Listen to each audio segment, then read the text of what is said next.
I am almost ashamed of how much I had to fight this lock.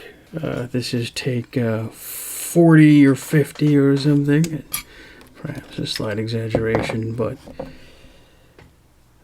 I had to progressively pin this thing, and I could do the front 4 pins and the back 4 pins no problem. Anytime I added the 5th pin, it was just hell terrible, as the French would say. Somebody's gonna be mad, but that's in Espanol.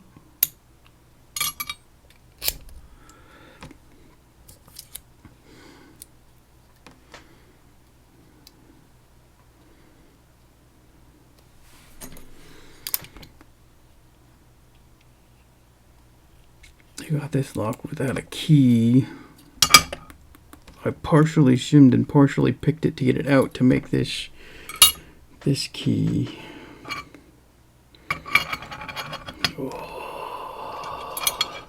I was not going to be able to sleep very well tonight without getting this thing open. I had finally decided that tonight was the night, and it wasn't working out the way I had hoped. And it was cheesing me off something fierce.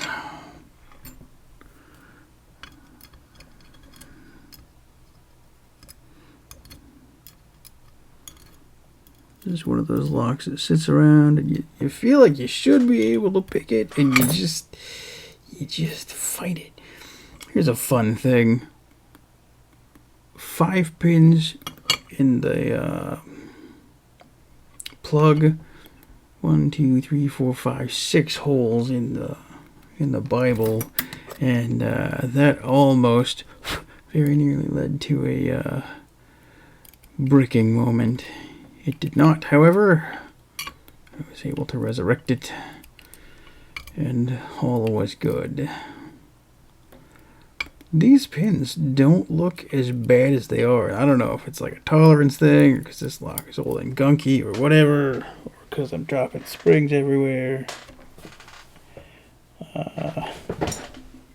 Run it.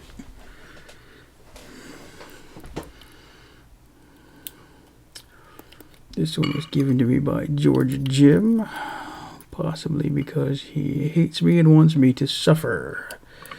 That's my going suspicion after fighting this thing tonight. I thought I was going to do it without regressive picking, and tonight I just decided, nope, this lock is not happening unless I progressively pick it. Nothing special going on in there. Nothing super special in there.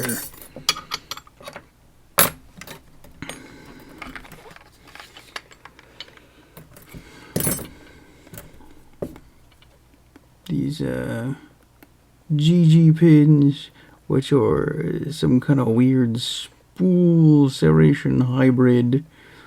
Just 5 of them. And it was the craziest thing, I'll tell you. I could pick the back 4 no problem and the front 4 no problem, and every time I put the 5th one in, I've been fighting that thing for a while tonight. But anyway, I got it done, and there it is.